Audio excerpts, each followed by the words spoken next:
Bienvenue à tous à ce biomeeting. Je me présente, moi je suis Charlotte Rex, je suis Startup Manager à Unitech dans le domaine des sciences de la vie, de la santé et des sciences de l'ingénieur.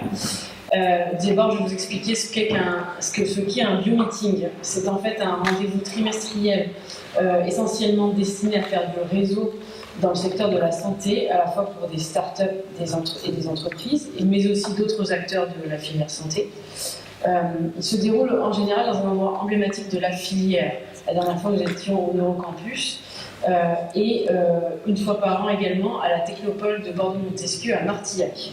Donc, le prochain biomeeting aura lieu là-bas dans l'été vraisemblablement. C'est un événement qui est en fait co-organisé à la fois par Unitech, donc nous sommes donc une technopole qui a pour mission de favoriser la création d'entreprises et le développement de startups innovantes dans 3 domaines spécifiques: le numérique, les sciences de la vie et la santé, les sciences de l'ingénieur.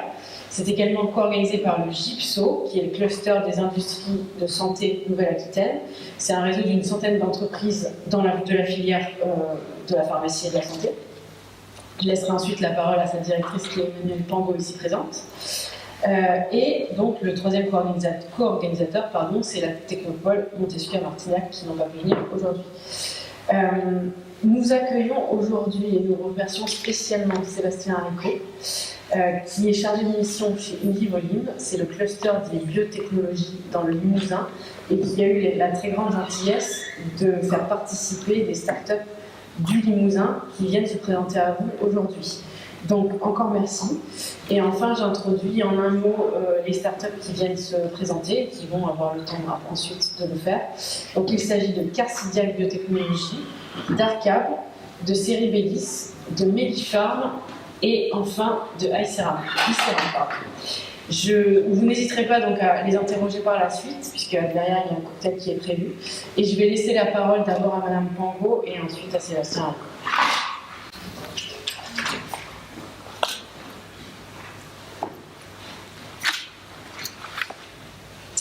Bonjour à tous, merci Anne-Charlotte. Bon, je vais faire très court puisque la parole est donnée surtout à nos homologues d'Invivolim et des startups qui les accompagnent. Donc, je suis Emmanuelle Pango, la nouvelle directrice du cluster GIPSO. Donc, le GIPSO est donc le nouveau cluster des industries de santé Nouvelle-Aquitaine. C'est un réseau d'une centaine d'entreprises de la filière pharmacie-santé. Le GIPSO fédère des startups, des sociétés de développement pharmaceutique, des groupes industriels internationaux, ainsi que des consultants qui opèrent dans le domaine du médicament, du vétérinaire, des dispositifs médicaux et des biotechnologies. Donc nous sommes depuis l'année dernière au cœur d'un réseau qui s'appelle Alicena. C'est une alliance des 7 clusters et un pôle de compétitivité en Nouvelle-Aquitaine. Et donc nous œuvrons au rapprochement des entreprises et également du secteur académique sur toute la Nouvelle-Aquitaine. Donc les principales missions du GIPSO, c'est de développer des actions collectives au travers de l'organisation d'événements phares tels que celui-ci, le biomeeting, le forum santé, et les rencontres industrie biosanté Nouvelle-Aquitaine, Euskadi, Navarre. Nous collaborons avec les autres organismes de la profession, donc, les membres d'Alicena, bien sûr, les autres clusters et associations professionnelles en France, en Euskadi et Navarre, afin de promouvoir l'image des industries de santé. Nous valorisons la formation initiale et continue en entretenant des partenariats avec le LEM, l'éducation nationale, les universités, les lycées professionnels et techniques, ainsi que les organismes de recherche. Nous représentons et valorisons nos adhérents à l'occasion d'événements régionaux et nationaux, et nous resserrons les liens entre les membres, les collectivités, les universités et les CHU. Voilà, donc maintenant je laisse la parole à Sébastien qui va présenter Invivolim, le réseau des entreprises biotechnologie en Limousin. Merci.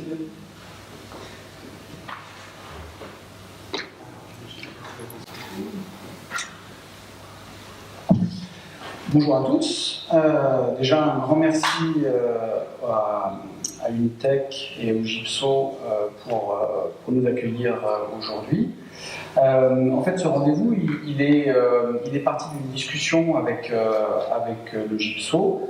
On est, en tant que cluster, on est dans l'attente de pouvoir essayer de vous mettre en relation, vous entreprises, vous académiques, ou institutionnels. Et finalement, ça fait quelques mois, quelques années, qu'on part du constat qu'on se connaissait relativement bien sur nos territoires respectifs. Avec la régionalisation, on se connaît beaucoup moins. Et on essaye donc dans notre structuration de favoriser les échanges qu'il peut y avoir entre les anciens territoires. Et dans cette discussion, il est venu la question de se demander pourquoi est-ce que des entreprises limougeaudes ou limousines, plus exactement, puisqu'on a un représentant de Guéret, il ne faut pas que je fasse de gaffe, pourquoi est-ce que nos entreprises limousines ne viendraient pas à la rencontre des entreprises bordelaises? Et puis, dans un deuxième temps, eh bien, on essaiera de proposer aux acteurs de Bordeaux de venir rencontrer l'écosystème limousin et peut-être faire pareil avec le Poitou-Charentes. À la fin, l'objectif, c'est de tisser des liens. Et Emmanuel a largement redonné les missions d'un cluster. Finalement, on fonctionne de manière assez similaire. On a une volonté d'ancrage, de proximité des entreprises et des acteurs académiques qui nous entourent. On essaye d'être des facilitateurs, soit en leur donnant de la visibilité, soit en essayant de les représenter lorsque c'est possible. Essayer de les faire se rencontrer, parce que malgré tout, au sein d'un même territoire, on se rend compte que des gens qui se côtoient ne se connaissent pas forcément. Donc les événements de networking que l'on peut faire au niveau local servent à mettre en relation les gens. Et notamment entre le secteur académique et le secteur industriel, où finalement les ponts ne sont pas aussi naturels que ça. Alors bien sûr, lorsqu'une start-up sort d'un laboratoire, il entretient des relations privilégiées avec lui.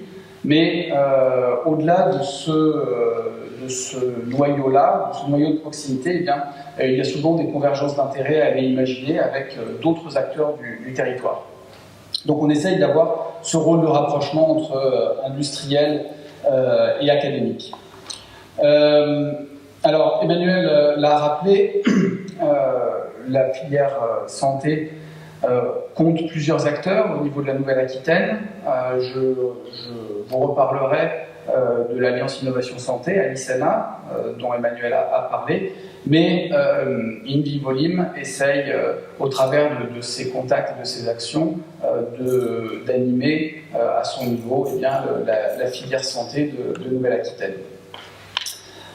Enfin, cela peut prendre aussi la forme d'accompagnement de projets innovants. Alors on peut imaginer la mise en contact avec des partenaires potentiels. Ça peut être aussi être facilitateur par rapport à des sources de financement. Ça peut être de la veille par rapport à des appels à projets ou bien du transfert d'informations vers des gens qui peuvent être pertinents pour le projet ou pour l'entreprise ou pour l'équipe qui nous sollicite. Voilà un petit peu l'organisation, enfin le schéma que l'on essaye d'avoir. On est assez impliqué effectivement ces derniers mois dans le cadre de ces missions d'interclustering au niveau de Nouvelle-Aquitaine, et on a également une ouverture à l'international puisque chacun à notre niveau, dans ces différents clusters, nous avons des relations avec d'autres clusters européens ou au niveau international, et l'objectif c'est d'essayer de capitaliser dessus pour, toujours de la même manière, essayer de développer des opportunités de business, de collaboration ou de networking pour nos entreprises. Alors très rapidement, au niveau de l'équipe, Donc elle est structurée autour de Gaël Champier, qui est présent ici, qui m'a gentiment laissé la parole, qui est également le directeur général de l'entreprise Vicet Design et de l'entreprise Arcade, qui nous sera présentée tout à l'heure. Le bureau est composé d'industriels et d'universitaires, de manière à essayer de proposer un ensemble d'actions qui correspondent aux attentes des uns et des autres. Et comme vous le verrez, dans ma diapo suivante, on a un panel assez large de secteurs dans le domaine dans ce réseau InVivoLim. Lorsqu'on parle de réseau des sciences de la vie et des biotechnologies, c'est quelque chose qui est assez large. Et du coup, ce bureau-là est aussi actif pour orienter les actions que l'on choisit de mener. Enfin, l'équipe, c'est aussi un animateur, en l'occurrence moi, avec une particularité, c'est que j'agis en temps partagé avec un pôle de compétitivité qui s'appelle Cancer Biosanté. C'est quelque chose qui fonctionne très bien, c'est-à-dire qu'on a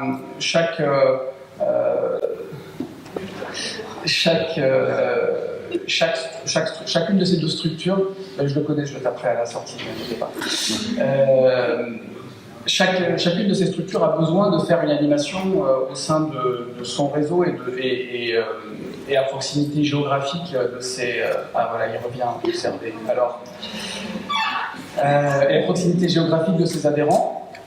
Et finalement, l'organisation qui a été trouvée avec Cancer Biosanté, c'est de mutualiser complètement l'ensemble des actions que l'on avait. Et à chaque fois que je fais quelque chose, eh bien, je ne le fais pas pour soit l'une, soit l'autre des structures, mais pour les deux combinés. Donc ça me permet ici, par exemple, de vous apprendre ou de vous rappeler, si vous ne le savez pas, qu'il y a un pôle de compétitivité santé en Nouvelle-Aquitaine qui s'appelle Cancer Biosanté et dont les axes stratégiques sont d'une part la lutte contre le cancer, le nom est assez explicite, mais également un axe stratégique autour de la lutte contre le vieillissement et la perte d'autonomie, donc qui va couvrir les aspects e-santé, prévention, prise en charge du patient, notamment.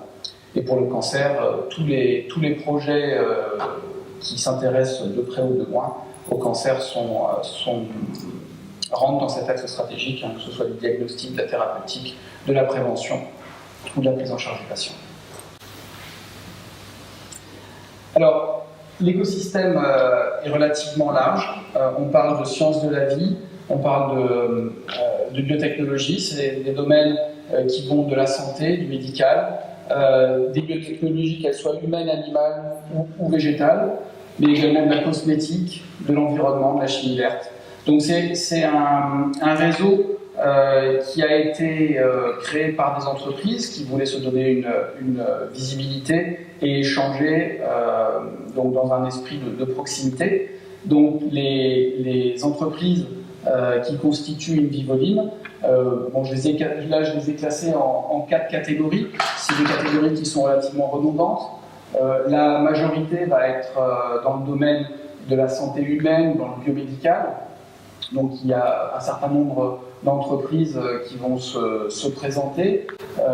ICERAM se présentera tout à l'heure, donc ils font des implants en céramique compatibles. Arcade également va se présenter, donc c'est de la production d'anticorps. Carcidiac Biotech va se présenter sur un test diagnostic du cancer colorectal. Qui c'est que j'oublie, qui se présente Cerebelis sur du développement informatique adapté aux sciences de la vie. Et Melipharm je crois que c'est le dernier, je ne sais pas si personne, Melipharm sur un dispositif médical à base de miel. Donc, ils vous expliqueront un petit peu leurs activités. Il y en a beaucoup d'autres qui sont dans ce réseau, et notamment des entreprises qui vont être dans le domaine animal, santé animale ou sélection animale, végétale également, biotechnologie. On est à l'interface avec la chimie verte, tout ce qui va être extraction, donc avec notamment dans ce secteur d'activité 2 centres de transfert, le centre de valorisation des agro-ressources qui est à Brive et au Dessol, un centre de transfert qui est adossé à l'ENSI, à Limoges, donc qui interviennent. Et puis également dans les cosmétiques avec notamment l'entreprise Idebio et H2B qui ont récemment été intégrés au groupe Novacap. On a Métis Biotechnologie par exemple qui est spécialiste de cytométrie en flux et de microbiologie. Qu'est-ce que je ne vais pas présenter encore? Alcaline qui est un cabinet d'expertise et de conseil pour des projets de santé. Biodev qui va faire des prestations de recherche avec une spécialisation notamment sur le côté animal et végétal. Alors je vais peut-être pu mettre un petit peu plus sur la droite. Enfin voilà, je vais brosser un petit peu le panel des entreprises. S'il y en a que je n'ai pas décrit et qui vous intéressent, n'hésitez pas à venir me voir, je vous raconterai un petit peu leurs activités, leur synopsis. Au total, ça représente donc une vingtaine d'entreprises, surtout des TPE et quelques PME dans ce réseau. Donc on n'est pas un réseau aussi étendu que celui que peut être le GIPSO, avec sa centaine d'adhérents. Malgré tout, on est adossé à l'université et au CHU de Limoges, avec notamment deux laboratoires particuliers, l'Institut GEST qui va s'occuper de génomique et de génétique, le LCSN sur le laboratoire des substances naturelles, et à côté du réseau vont également être un certain nombre d'institutionnels, donc la Technopole d'Esther qui nous soutient, l'AVRUD, c'est l'agence de valorisation de la recherche universitaire à Limoges, et également son département incubateur, et puis ADI et bien sûr la structuration est faite autour de la région Nouvelle-Aquitaine qui est notre principal soutien et notre principal financeur et qui nous suit avec beaucoup de bienveillance, y compris dans les aspects structuration de la filière dont on parlait tout à l'heure. Alors, j'ai mentionné cancer biosanté dans les relations un petit peu particulières que l'on entretient. Je vais également mentionner le cluster médical du Limousin, qui est un des clusters orientés matériel médical et santé au sens large, avec qui Invivoline partage un certain nombre d'adhérents et qui devrait, on va dire, être rassemblé avec Invivoline prochainement pour avoir une mission commune d'animation de l'ensemble des entreprises qui sont dans ce domaine-là.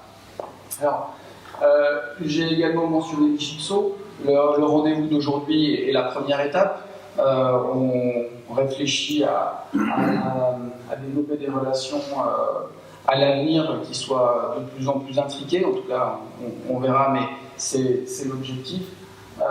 Et d'essayer d'avoir un partenariat ensemble. Et je vais revenir dans un instant sur Alicena, dont on a parlé, cette alliance innovation santé. Alors l'objectif à la fin, c'est de valoriser les compétences des entreprises du territoire, de les connecter avec des acteurs qui peuvent les intéresser, ou qui sont susceptibles de les aider, de les accompagner, de les soutenir, et à la fin de favoriser le développement économique sur notre territoire. Alors juste un mot sur l'Alliance Innovation Santé, donc c'est 7 clusters et un pôle de compétitivité qui se sont structurés sur une demande initiale, sur une idée initiale qui était dans le contexte de la régionalisation, et où on s'est dit que finalement il fallait qu'on apprenne à se connaître, et donc on a les 7 clusters et le pôle de compétitivité qui sont ici. Donc sur le Limousin, on a les 3 que j'ai mentionnés, Invivoline, cancer de santé et le cluster médical. Sur Poitiers, la technopole, je vais changer le logo, la technopole de Grand Poitiers joue ce rôle-là. Ici sur Bordeaux, on a le réseau des dispositifs médicaux de Nouvelle-Aquitaine, le GIPSO bien évidemment, et également le cluster TIC Santé, qui va s'occuper de e-santé, technologie d'information, big data, etc. Et également le cluster Osasuna dans le sud d'Aquitaine à Bidart, qui fait partie de cette alliance innovation santé. Et l'objectif de cette alliance, eh bien, c'est de représenter l'ensemble des entreprises, établissements de recherche, de formation ou de soins sur la Nouvelle-Aquitaine et de leur proposer des acteurs de proximité qui peuvent ensuite relayer leurs demandes, parce que ce n'est pas forcément leur cœur de compétence, eh bien, auprès de leur réseau respectif. Et donc en termes d'action,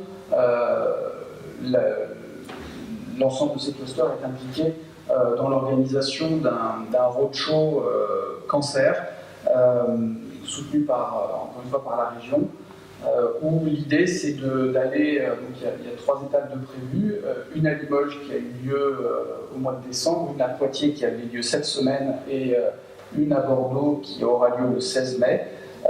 Et donc à chacune de ces étapes, eh bien, essayer de favoriser les rencontres entre les acteurs de la lutte contre le cancer, en s'appuyant sur les compétences de leur territoire et en leur proposant de rencontrer des gens qui n'ont pas forcément, encore une fois, l'habitude de côtoyer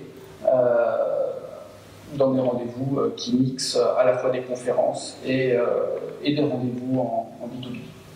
Voilà, donc pour tous ceux qui s'intéressent au cancer, je vous invite à aller sur le site d'Alice NA et regarder le programme, puisque le programme de Bordeaux a été publié.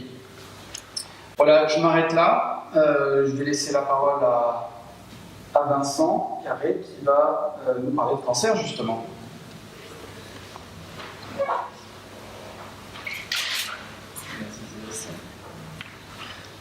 Heureusement qu'il fallait parler 10 minutes maximum.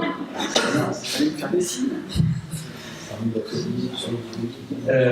Écoutez, déjà, pardon, non, mais c'est pas la peine, je vais essayer d'être rapide. Je suis plus rapide que Sébastien en tout cas. Donc bonjour à tous, je suis Vincent Carré. Donc je voulais d'abord remercier les organisateurs effectivement pour me permettre de présenter cette société Carsidiac Biotechnologie. Alors Carsidiac Biotechnologie, c'est une société qui est relativement récente. C'est une société que j'ai créée avec 3 autres associés au mois de janvier de l'année dernière. C'est une société qui est issue d'un transfert de technologie donc de la SAP Grand Centre, mais c'est une technologie qui a été développée au sein de l'Université de Limoges pendant 2 ans, puis repris par la SAP Grand Centre pendant 1 année pour arriver à un produit qui a été transféré en tout cas chez nous, Carsidiac Biotechnologie. Notre objet, en fait, c'est de proposer des solutions diagnostiques pour mettre en évidence les cellules souches cancéreuses. Alors, je ne sais pas si vous êtes tous familiarisés avec ce concept de cellules souches cancéreuses, qui est plus forcément qu'un concept maintenant, parce que c'est admis par la communauté scientifique. Sans rentrer dans des débats trop pointus, si vous voulez, il y a 3 façons qui étaient développement de cancer, soit des mutations spontanées dans les cellules, soit on a des transformations par des virus, soit aujourd'hui on admet qu'il y a effectivement des cellules qui initient les cancers et qui sont, que l'on appelle donc des cellules souches cancéreuses. Donc on a aujourd'hui nous une technologie qui permet de les mettre en évidence de façon spécifique par un test diagnostique, et je vais vous expliquer un petit peu comment tout ceci fonctionne. On a quand même une spécificité, et c'est d'ailleurs une des spécificités de l'équipe qui a initié la recherche au sein de l'Université de Limoges. On travaille sur la glycosylation des cellules. Alors la glycosylation, toute la glycobiologie, c'est une science, on va dire, de la biologie qui est assez peu développée, qui a mis un peu de temps à se faire reconnaître également, mais qui nous permet aujourd'hui, nous, de proposer un produit qui est innovant, puisqu'on est aujourd'hui les seuls à pouvoir proposer de façon commerciale un kit diagnostique permettant de mettre en évidence ces fameuses cellules souches cancéreuses, et comme l'a dit Sébastien dans un premier temps, qui intéressent le cancer colorectal. Alors, juste pour vous replacer un petit peu l'équipe, donc, outre moi qui suis président de la société, la société a également été créée par Christian Laurence, qui occupe aujourd'hui les fonctions de directeur administratif, qui lui n'est pas un scientifique. Pour dire, c'est même plutôt quelqu'un qui est, je ne vais pas dire littéraire, mais qui a le côté plutôt économique. C'est l'ancien directeur de cabinet du conseil départemental de la Creuse. Ah non, c'est pas moi.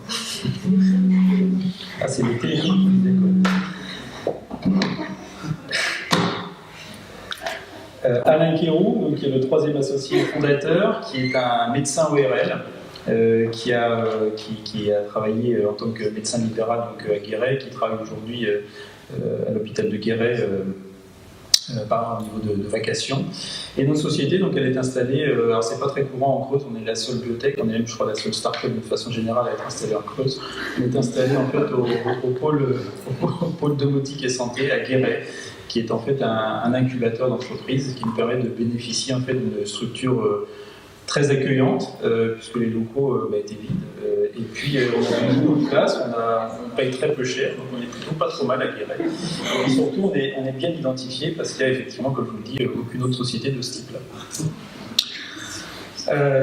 Donc pour revenir un petit peu, donc je vais dire un petit peu sur la partie savoir-faire et compétences et innovation. Simplement pour vous expliquer, donc on travaille donc non pas avec on travaille pas, enfin on met en évidence donc, ces fameuses cellules souches cancéreuses et on ne va pas en fait, on ne modifie pas la chaîne d'examen qui aujourd'hui existe dans le cadre du diagnostic du cancer.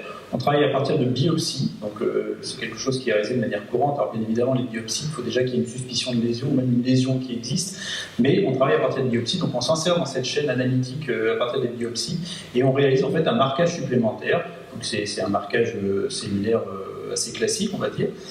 Il est composé, alors je peux vous le dire aujourd'hui, puisque tout ça maintenant est publié.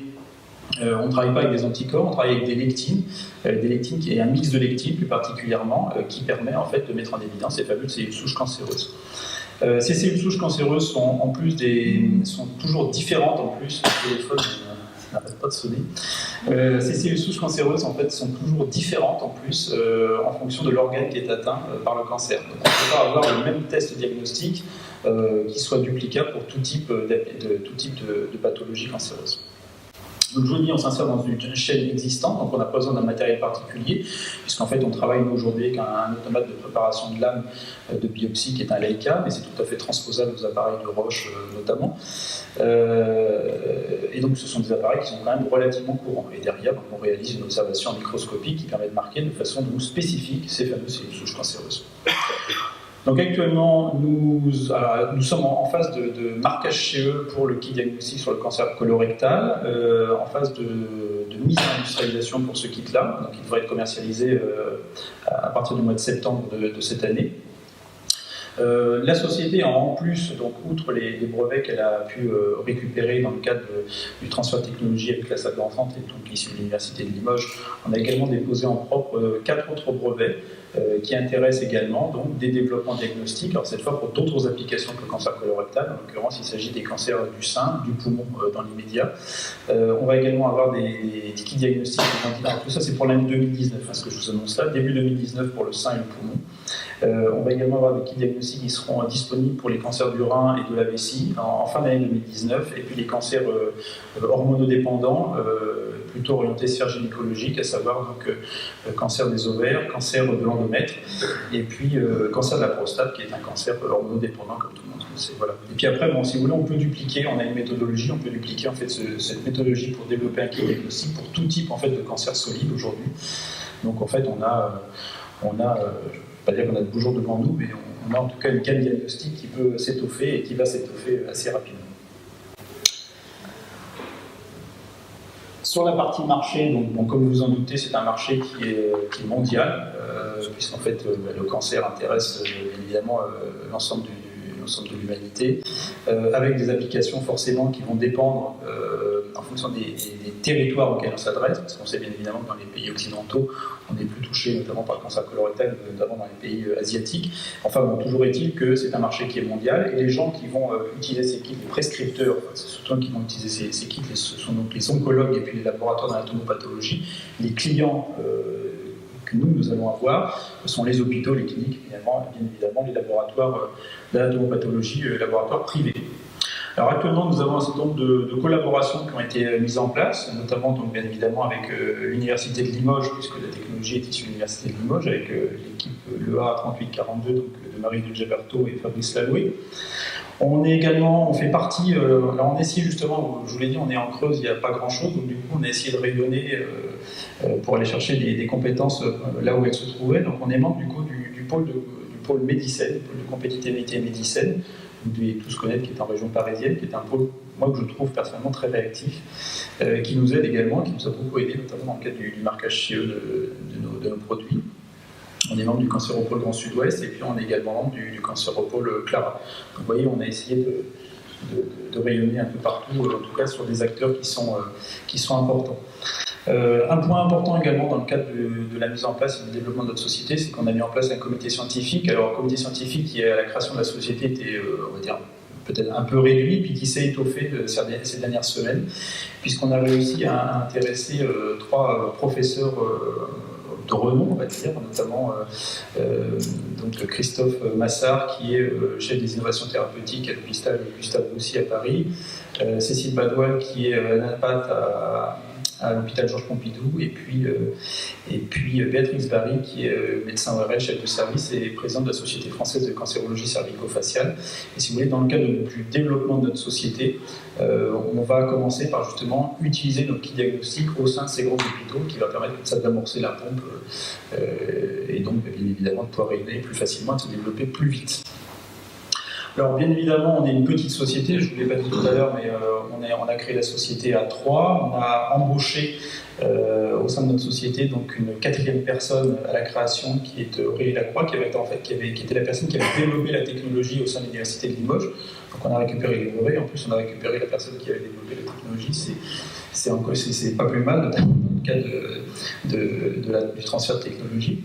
Et puis on a embauché également 2 autres personnes, donc 2 personnes qui sont de niveau Bac plus 5, donc pour commencer donc à travailler, puisqu'en fait on a un certain nombre de choses, je n'en ai pas parlé d'un point de vue technique, mais on a lancé un certain nombre d'études cliniques également, puisque les études cliniques sur le cancer colorectal ont été terminées, mais on a lancé donc des études cliniques sur les autres applications dont je vous ai parlé. Et on va embaucher, donc d'ici l'été, normalement 3 personnes supplémentaires. On voudra embaucher donc, des jeunes docteurs. Alors, jeunes docteurs, ce n'est pas forcément des personnes qui sont jeunes, hein, comme vous le savez, c'est des personnes qui n'ont pas eu d'emploi en contrat à durée indéterminée auparavant. Donc comme je vous l'ai dit, on est une petite structure et effectivement on n'a pas nous, aujourd'hui les capacités à produire en interne. Donc on a développé des partenariats et des partenariats avec des prestataires pour la production, des sociétés qui sont reconnues, qui développent notamment les normes appliquées à l'industrie pharmaceutique, notamment pour le kit diagnostic, et également un partenariat pour la commercialisation, parce que comme vous le comprenez bien, ce genre de kit diagnostic il y a de la concurrence, et ce genre de kit diagnostic doit être proposé sur le marché le plus rapidement possible et de façon le plus diffuse également possible.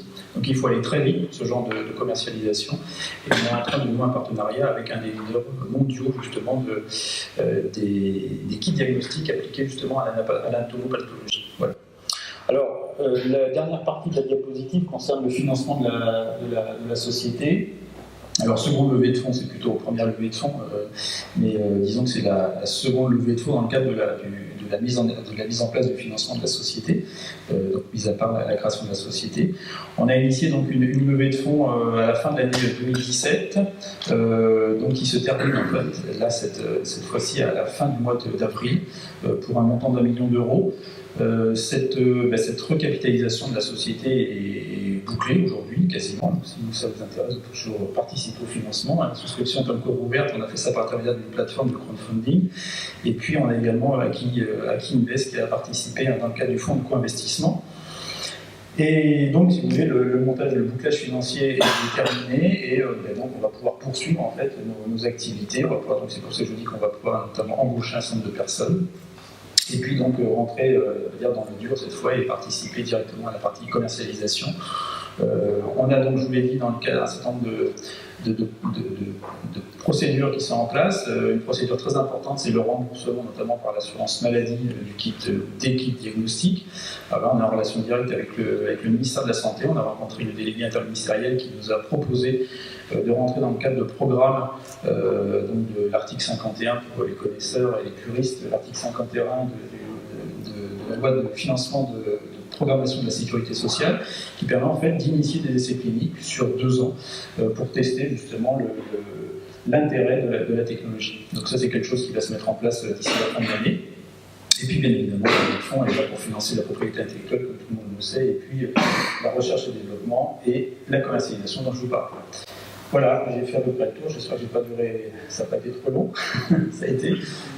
Comment? Et donc j'arrête là. Si vous avez des questions, n'hésitez pas. Je suis disponible tout à l'heure. Merci en tout cas.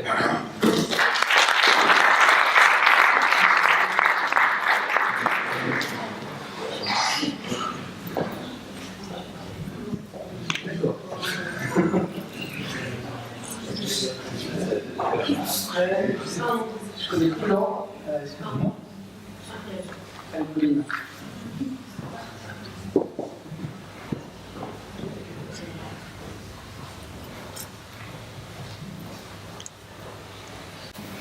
Bonjour, donc je suis Pauline Monsebro, je suis chargée de développement pour la société Arcab. Donc Arcab est une société qui a été créée au début de l'année 2018 et on est la filiale de Bicell Design, une société qui travaille au développement de candidats médicaments dans le domaine de l'immunothérapie des muqueuses. Donc à travers notamment l'anticorps IgA qui est l'anticorps spécifique des muqueuses. Donc Arcab exploite les brevets déposés ou licenciés par Bicell Design pour le marché du diagnostic in vitro. Donc ce que l'on fait, c'est qu'on développe, on industrialise et on commercialise des anticorps chimériques qui vont servir de matière première pour le diagnostic in vitro et pour la recherche dans le domaine de la santé. Donc notre équipe est composée de 6 personnes, donc 4 personnes au niveau technique avec 3 chefs de projet, un technicien. Donc moi pour la partie commercialisation et Gaël Champier, le directeur général et aussi président d'Invivolim. Donc on est localisé à Limoges et donc ce que l'on propose, c'est 3 technologies qui permettent de faire des anticorps chimériques, donc humains et souris, qui vont avoir toute la région constante de la chair lourde humaine. Donc ils vont se comporter comme des anticorps humains dans les kits de diagnostic in vitro pour en fait remplacer le sérum pathologique humain qui est utilisé en tant que contrôle positif, contrôle qualité et étalon des immunoessais. Donc on propose des produits qu'on a au catalogue, que vous voyez là, et on propose aussi des services de développement à façon, où on va vraiment adapter notre procédé de développement au cahier des charges de notre partenaire. Donc au niveau de notre marché, donc, ce sont les laboratoires de recherche académiques ou privés dans le domaine de la santé. Donc les fabricants de tests ou de réactifs de diagnostic in vitro et les développeurs de vaccins pour utilisation en diagnostic compagnon. Donc, et c'est aussi un marché mondial. Donc on a des partenariats qui existent. Donc le principal c'est avec Biomérieux, puisque c'est un partenariat qui a commencé depuis 2009 et qui nous a permis de montrer l'intérêt de notre technologie pour le diagnostic in vitro. Et c'est de là qu'est née l'idée et le projet Arcab, avec finalement la création de la société cette année. Donc ensuite, on a 2 partenariats plus pour l'industrialisation et la commercialisation de nos produits pour les immunoessais. Donc un partenariat avec la société allemande Diarect, qui sont des spécialistes des antigènes dans le domaine de l'auto-immunité, donc les maladies où les anticorps attaquent le soi. Et on a un autre partenariat avec la société allemande Serion Immunologics pour les maladies infectieuses. Ensuite, on a notamment pour ce domaine du diagnostic in vitro, on a collaboré avec une équipe de l'université de Tours où on a mis en évidence la capacité en fait de notre plateforme à générer des anticorps très spécifiques et qui miment vraiment ce qui se passe chez l'être humain. Donc là, c'était une collaboration avec l'équipe du professeur Bruel dans le cadre des maladies hématologiques, donc avec le développement d'un anticorps qui ciblait le complexe PF facteur plaquettette couplé à l'héparine. Et on recherche actuellement d'autres partenariats pour d'autres segments de marché, par exemple sur le segment des allergies. Au niveau des financements, donc on a différents dossiers en cours d'instruction, que ce soit auprès de la BPI ou de la région, donc pour continuer le développement de produits catalogues, passer à l'internationalisation de nos produits et aussi pour tout ce qui est volet qualité et réglementaire, puisqu'on a un objectif de certification ISO 13485 pour l'année prochaine. Donc merci pour votre attention, puis si vous avez des questions, je serai disponible tout à l'heure.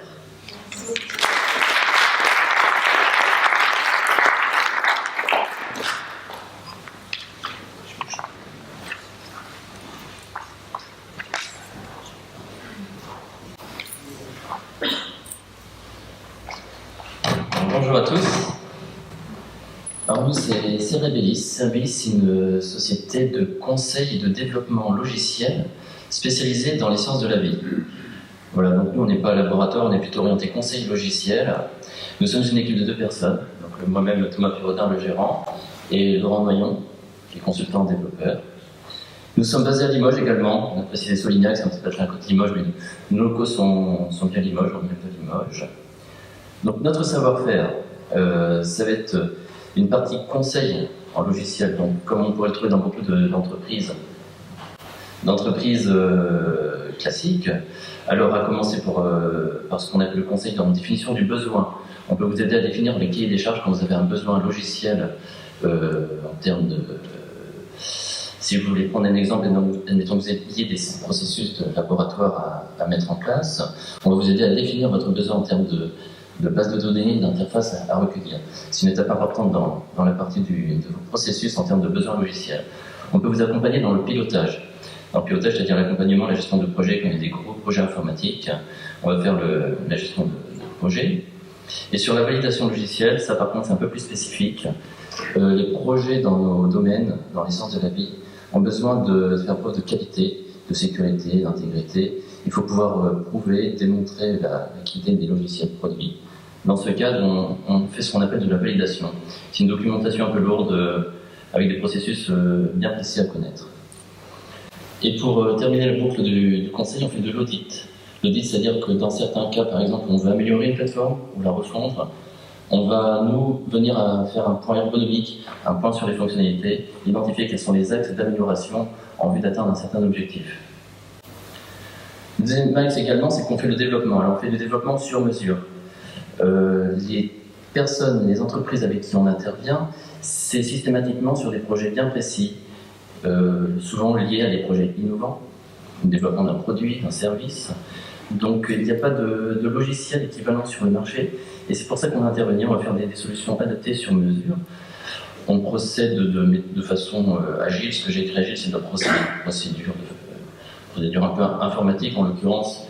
C'est des façons d'avancer pour converger vers les objectifs attendus, sans forcément se baser sur le cahier des charges initial qui peut évoluer pendant le projet. On travaille sur tout type de technologie. Il n'y a pas de limite, même si on est plutôt spécialisé dans le développement d'applications web. On va vous en parler un petit peu plus juste après. Et donc justement, tout ça, spécifiquement dans les sciences de la vie. Les sciences de la vie, ça demande d'avoir des connaissances, une compréhension du langage, des métiers, de certains aspects techniques. Nous sommes notamment spécialisés dans la recherche clinique, on est spécialisés dans les métiers de laboratoire. Et donc c'est là où nous on intervient, c'est pour ça qu'on est chez Invivolim et qu'on est présent ici ce soir. Donc voilà, informatique, logiciel, sciences de la vie, projet innovant. Ça va être un peu les mots-clés.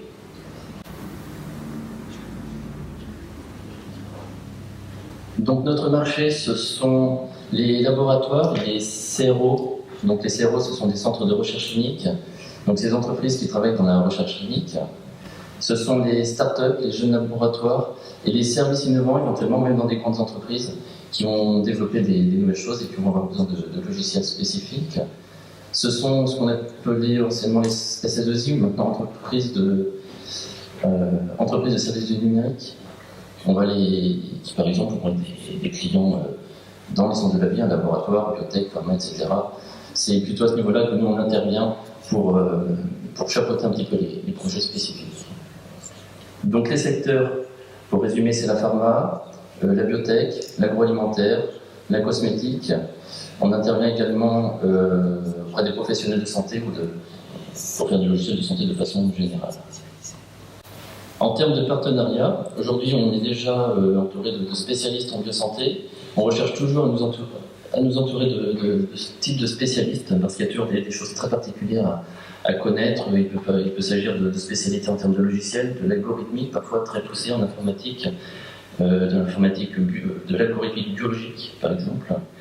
En termes d'hébergement de données, là je recherche encore un partenaire, notamment en termes d'hébergement de données de santé, pour pouvoir héberger des choses qui sont sensibles. Aujourd'hui, c'est des choses qui ont des coûts très élevés, si on veut faire les choses correctement. Je recherche encore quelqu'un pour mutualiser éventuellement les ressources techniques et le savoir-faire à mettre en œuvre dans ce cadre-là. Des spécialistes en intelligence artificielle, des choses comme ça, on en a déjà, mais on est ouvert pour créer des partenariats sur ces domaines-là. On en a besoin. En conseil également, il y a une méthodologie de projet, même si sur ce plan-là, encore une fois, on est déjà entouré. En termes de financement, alors si on peut bénéficier de financement, ils sont les bienvenus.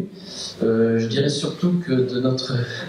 Voilà, on n'est pas un laboratoire au sens où ceux qui se sont présentés précédemment, donc c'est difficile de faire des demandes de subventions. J'essaie aujourd'hui de formaliser des choses, mais c'est pas forcément chose faite. Par contre, ce qui est important de dire, c'est qu'à l'inverse, nous sommes agréés crédit d'impôt innovation, et pour les entreprises qui font appel à nos services, qui sont souvent elles-mêmes agréées crédit d'impôt recherche, plus particulièrement, peuvent bénéficier de notre savoir-faire à ce titre-là, et défalquer sur le crédit d'impôt également ce qu'on apporte en termes de coûts. Donc pour illustrer tout ça, je vais vous montrer un projet concret. Laurent, je vais laisser la place à Laurent qui va vous parler de Digitalis, qui est un projet que donc on maintient en interne dans l'entreprise et qui est assez représentatif. Merci. Bonjour à tous, merci d'être là.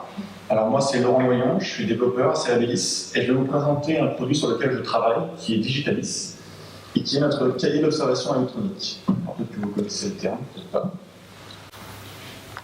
De manière classique, à Cerebellis, on développe une solution unique pour nos clients, faite sur mesure, et qu'on ne va pas répliquer, qu'on ne va pas partager avec d'autres clients. Là, on a une approche un peu différente, où on crée un logiciel, un socle applicatif, qu'on va pouvoir décliner à chaque client spécifique. Donc, comme Thomas l'a dit, pour ce logiciel-là, qui est un logiciel de collecte de données cliniques, nos clients, c'est des boîtes pharmaceutiques, etc. Et on va adapter le logiciel à chaque client spécifique. Donc, à chaque fois, on fait toujours du sur-mesure. Digitalis, c'est un logiciel qui recueille des données cliniques. Alors, si vous ne savez pas trop les enjeux, etc., c'est qu'on stocke des données biologiques humaines, et je pense que vous êtes tous un peu impliqués parfois dedans, j'en ai entendu un peu parler lors de notre trajet en voiture. Les données biologiques humaines doivent être soumises à beaucoup de normes pour assurer la confidentialité, la sécurité, l'intégrité des données. Et du coup, voilà la raison d'être des logiciels tels que Digitalis, qui permettent de collecter ces données-là. Plus on va être précis et rigoureux, plus l'étude va être rigoureuse, et plus on pourra avancer que notre méthode thérapeutique est correcte. Parce qu'on aura les données qui sont intègres, et donc on ne pourra pas rentrer n'importe quoi. Et donc, voilà. Alors là, vous avez quelques écrans du logiciel. Donc la fonctionnalité principale, c'est la saisie de données. Ici, vous avez un écran de saisie de données. Et on ne rentre pas n'importe quoi, n'importe comment. On ne peut pas rentrer, par exemple, une taille de 170 mètres. C'est qu'il y a un problème dans la virgule quelque part. Donc le logiciel, il est muni de contrôle de cohérence qui empêche les investigateurs, les médecins, de rentrer les données n'importe comment. Et on programme les contrôles de cohérence en fonction des études. À chaque fois qu'on va faire une intégration d'études, on peut programmer les contrôles de cohérence. Est-ce que je rentre dans l'application ? Vas-y, oui, avant. Donc là, on a l'écran principal, donc on a différents rôles. Alors ça, c'est la présentation de démo, mais normalement, il y a une connexion à faire. Donc par exemple, en tant qu'investigateur,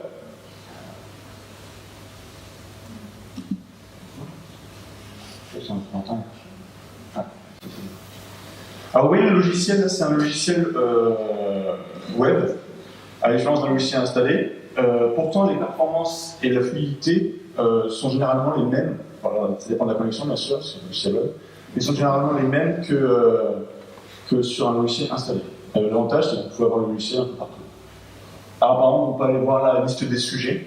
En fait, vous avez un beau dashboard qui vous résume un petit peu toutes les choses à voir. Alors, il y a plusieurs profils à gérer, bien évidemment. Vous avez les gens qui insèrent les données, les investigateurs, vous avez les attachés de recherche clinique qui valident les données. Mais on gère tous ces profils, on peut même en intégrer des nouveaux suivant l'étude clinique. Donc là, par exemple, vous avez l'étude en cours avec la liste des patients, on prend juste les initiales, et vous avez l'avancée en fait dans l'étude clinique. Donc, par exemple, est-ce qu'il a rempli le screening visit, donc c'est l'inclusion. Et donc, par exemple, on peut rentrer dans une page de patient. Et vous voyez ici, à côté, le système de saisie. Alors, toutes les choses qu'on fait dans le logiciel sont tracées. Donc, par exemple, vous voyez, on peut voir l'historique de ce qui a été fait en cliquant ici sur l'historique. Ouais. Donc ça répond à certaines normes qui sont assez précises qui demandent à ce que les modifications soient tracées. Donc on gère plusieurs profils, ça je l'ai dit. Et du côté technique, du coup, on peut aussi imaginer avoir le logiciel sur iPad, et il est traduit en plusieurs langues aussi. Donc voilà pour un peu de logiciel. Je ne sais pas s'il y a trop d'autres choses à ajouter. Bon. N'hésitez pas à venir le voir après si ça vous intéresse. Oui, voilà, donc c'est un exemple. Bon, là, la connexion, on est sur téléphone, donc la fluidité par rapport à un PC n'est pas la même forcément. L'idée, voilà, c'est de montrer ça, c'est une spécialité. On peut faire de l'application web complexe. On n'a pas vraiment parcouru tout l'ensemble de l'application, mais oui, l'important, c'est qu'on fasse des applications qui sont fluides, performantes. On ne fait pas de l'embarqué avec des codes de mise à jour qui seraient complexes. Voilà, et puis surtout, c'est sur mesure. Aucune application ne se ressemble. Voilà, c'est sur mesure, adaptable, évolutif.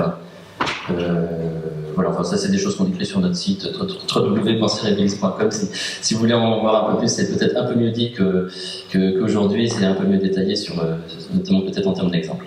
Voilà, donc, je vous remercie. Si vous avez des questions pour approfondir ce sujet, en parler peut-être plus clairement, cas par cas, n'hésitez pas tout à l'heure.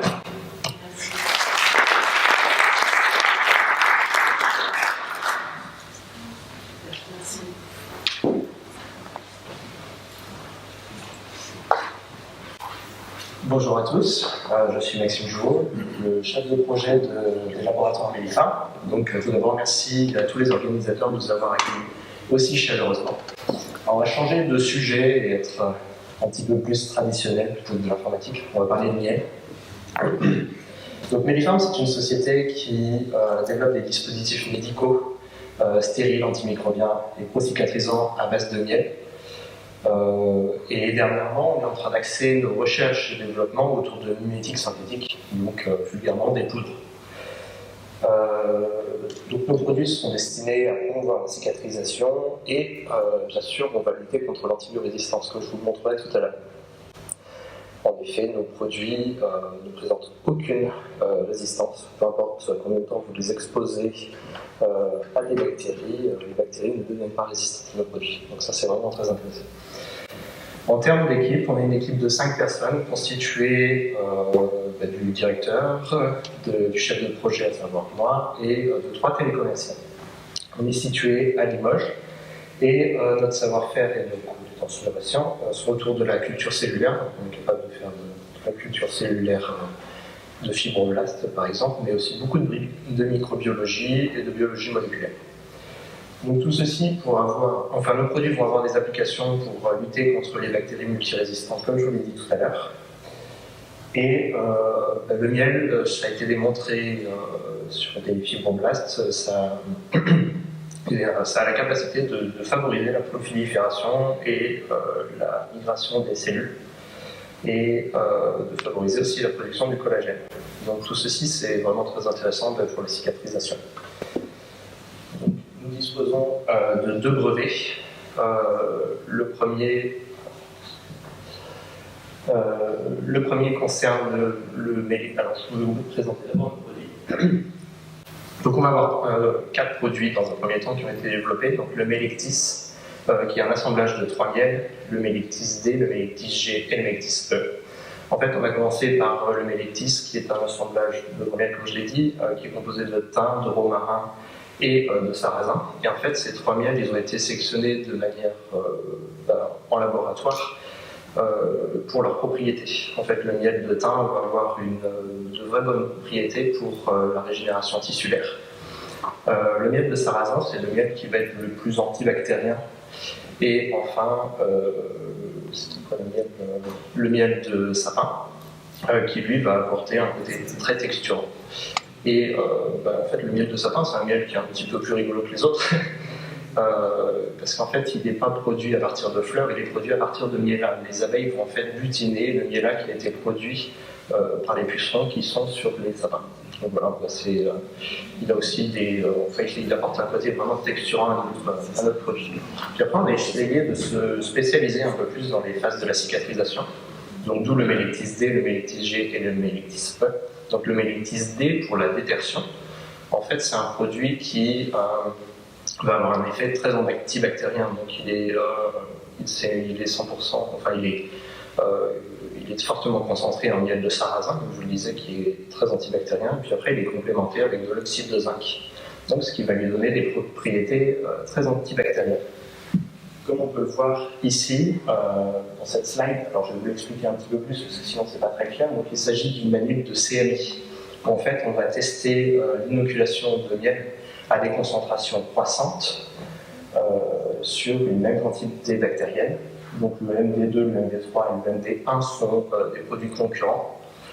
Et je ne peux pas citer le nom évidemment. Et le Melectis D, c'est le miel qui a la réputation peut-être le plus antibactérien, donc il est complémenté aussi en oxyde de zinc. Et en fait, il s'avère que le Melectis D va avoir l'effet le plus antibactérien. Donc pour les bactéries Agram positifs comme les bactéries Agram négatifs. Donc, voilà. Et comme je vous le disais tout à l'heure, pour les phénomènes de résistance aux antibiotiques, notre Melectis D va avoir aucun phénomène d'accoutumance des bactéries quant à l'exposition à ce produit. Donc en ce qui concerne le marché, la société Melipharm, qui a été créée en 2008, avait d'abord axé ses marchés sur le marché de la cicatrisation. Donc on s'intéressait au CHU pour toutes les cicatrices post-opératoires, pour la pose des cathéters aussi, pour protéger le site des cathéters. Et en fait, il s'avérait que c'était un segment qui était difficile d'accès. Pour beaucoup de gens, le miel c'est sur la tartine et pas sur les plaies. Donc voilà. Et pourtant, nos propriétés sont démontrées. Donc. Par contre, on s'est rendu compte que le segment de la maternité avait un réel besoin pour tout ce qui est crevasse d'allaitement, cicatrice de périnée. Et donc, on a sorti notre gamme Melectis, on l'a dérivé sur la gamme Melicare, donc qui est plus adressée à la pharmacie, à la maternité. Et donc, on a créé après un autre produit, où c'est un baume de protection anti-crevasse qu'on applique pour éviter les crevasses pendant l'allaitement. Et après, on utilise le Melectis G comme gel cicatrisant pour les crevasses qui sont vraiment formées. Donc nos partenariats sont avec le LCLCM, donc Sébastien en a parlé tout à l'heure, c'est le laboratoire des substances naturelles, l'UGMA, et voilà, donc pour l'instant nos recherches sont clairement axées sur la résistance aux antibiotiques, la protection de la formation, et voilà. Donc les financements que l'on recherche actuellement, on va faire prochainement une levée de capital de 200 à 300 000 euros. Et on axe nos projets R&D sur du développement de poudre, plutôt pour le domaine vétérinaire. En fait, il y a des sociétés vétérinaires qui nous ont approchés pour, par exemple, cicatriser les queues des cochons qui ont été coupés. Et avec nos brevets pour le Melectis D, on pourrait facilement cicatriser plus facilement ces plaies et donc, développer ces produits. Voilà. En tout cas, merci pour votre attention. Si vous avez des questions, je serai disponible après.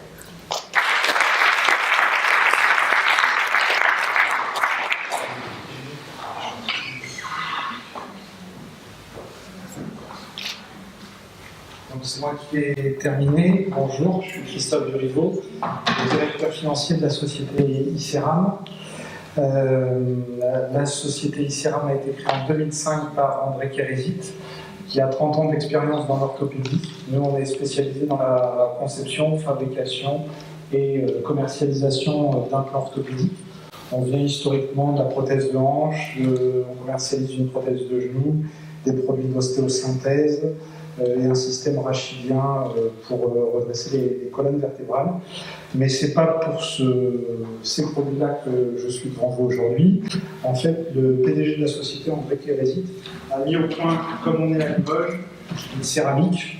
On aurait été, comme je dis, on aurait été à Cambrai ou ailleurs, on aurait fait des petits. On a fait des céramiques. C'est cette céramique-là, qui est une céramique d'alumine.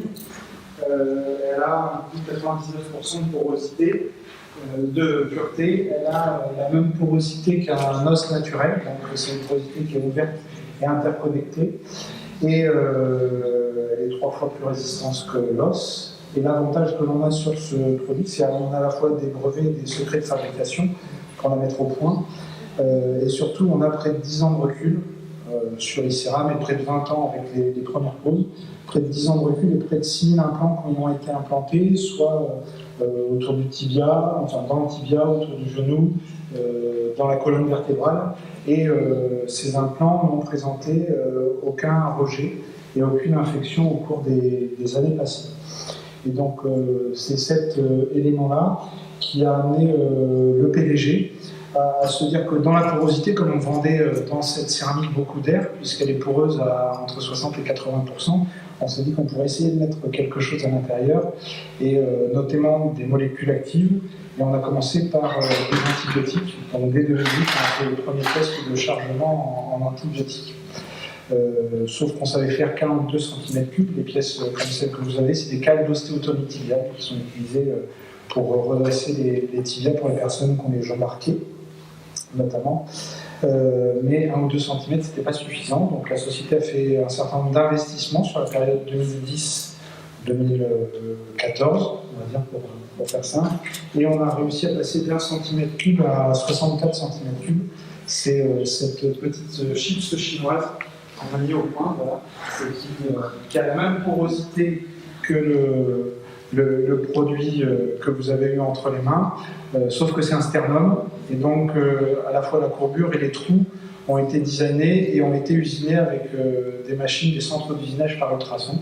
Donc on sait aujourd'hui faire des pièces qui peuvent aller jusqu'à plusieurs centaines de centimètres cubes et qui peuvent être usinées à la forme que l'on souhaite. Et l'enjeu est toujours pareil, c'est de pouvoir mettre à l'intérieur des molécules actives, ce pourquoi on a développé un certain nombre de projets de produits. Donc le sternum a été implanté pour la première fois en 2015, mars 2015, donc après 3 ans, sur une patiente qui était atteinte d'un cancer radio-induit. Et puis 1 an plus tard, on a refait ce qu'on appelle les premières mondiales, une première mondiale avec un sternum qui a été implanté sur un patient qui a présenté une médiastinite, puis une sternite. Et donc le sternum avait été chargé en gentamicine. Et aujourd'hui, la société s'est chargée ces céramiques en gentamicine et en vancomycine. Et l'intérêt de notre technologie, c'est qu'on est capable de relarguer l'intégralité de la dose qui est chargée dans la céramique en environ 72 heures, et qu'on obtient des CMI, comme mes camarades l'ont évoqué avant, donc la concentration efficace, on va dire, et on est capable de relarguer plus de 200 fois la dose efficace pour traiter un certain nombre de bactéries. Donc c'est un vrai intérêt, puisque dans l'os, pour ceux qui ne le savent pas, les bactéries ont un vrai plaisir à s'y cacher, et les antibiotiques ont beaucoup de mal à y pénétrer. Et donc là, l'intérêt de notre céramique, au fond, c'est d'être un média pour amener au cœur du squelette des molécules actives. Donc c'était la vision d'André Kérésit. On l'a développé d'abord sur l'antibiotique, et aujourd'hui, on cherche à mettre à l'intérieur, et c'est pour ça qu'on est là devant vous, avec Christelle qui m'accompagne. On est là pour mettre d'autres molécules actives à l'intérieur. Notamment, on souhaite aller, on a fait un communiqué de presse sur le sujet, vers la chimiothérapie ou la radiothérapie.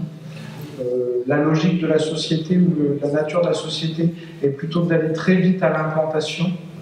Donc on est plutôt des partisans d'utiliser des molécules très connues, voilà, des produits très connus, en disant on prend un produit très bien connu, très bien maîtrisé. On prend notre céramique qui l'est aussi, on assemble les deux et on va dans des indications sur lesquelles il n'y a pas de solution aujourd'hui. En lien avec les autorités de santé, on peut aller assez vite à l'implantation. Aujourd'hui, c'est ce qu'on a fait. On a implanté 11 sternums. Il y a une plaque qui a été implantée sur un fémur également. Il y a d'autres pièces qui sont en cours. On a des bonnes nouvelles encore à annoncer dans les prochains mois. Toujours accompagné par les autorités de santé, plutôt sur des dérogations. Et puis, on est aussi en démarche d'obtention du marquage CE sur les nouvelles plaques. Voilà. Les sujets sur lesquels on travaille, les marchés qu'on vise, on a plutôt raisonné, nous, marché en termes d'indication patient. Alors, si on prend le sternum et les céramiques, c'est l'infection osseuse, c'est les cancers ou les métastases, et puis c'est les agénésies, donc les malformations ou les non-formations au cours de la période fétale. Et aujourd'hui, comme je vous l'ai dit, ce qu'on cherche, c'est à mettre de nouvelles molécules. Donc, si vous avez des molécules ou des traitements qui présentent un certain nombre d'effets secondaires ou une difficulté à rentrer dans l'os, nous, on est tout à fait prêts à dire assemblons nos compétences, voilà, prenons les céramiques de Limoges pour essayer d'aller au cœur du squelette et de mettre des doses très importantes. On a même un certain nombre de tests qui nous ont montré qu'on est capable de classer des résistances tellement les doses apportées au cœur du squelette sont importantes. Et par contre, on a dans le même temps la capacité à dire que ça reste vraiment local.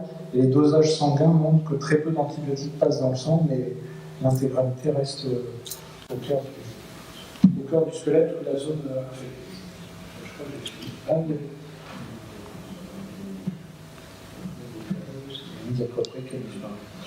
Voilà. J'en ai terminé.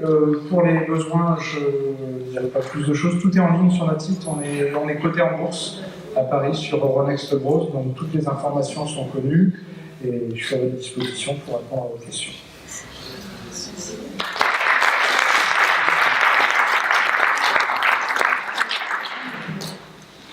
Je viens plus